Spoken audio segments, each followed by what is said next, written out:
Have you ever wondered about the land that God promised to Israel?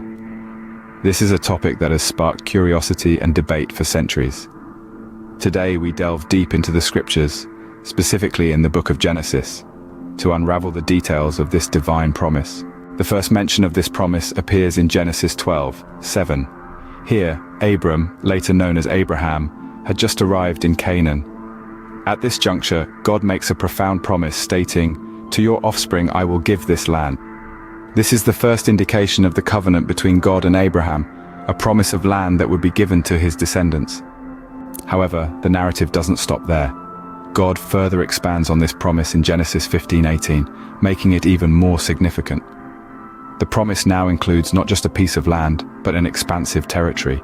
God says, "To your descendants I have given this land, from the river of Egypt as far as the great river, the river Euphrates." This passage paints a vivid picture of the land's vastness, stretching from one great river to another. The promise becomes more poignant in Genesis 17:8. God reiterates the promise to Abraham, but this time there's an added element. The land is not just a temporary gift, it's an everlasting possession. God states, "The whole land of Canaan, where you now reside as a foreigner, I will give as an everlasting possession to you and your descendants after you." Canaan, where Abraham was a stranger, would become a permanent home for his lineage. And this promise, this divine covenant, is not limited to Abraham alone. It transcends generations.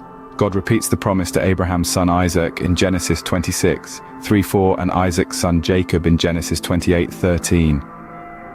Jacob, whose name God later changed to Israel, also becomes the recipient of this promise.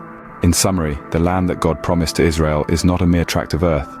It's an expansive territory stretching from the river of Egypt to the river Euphrates.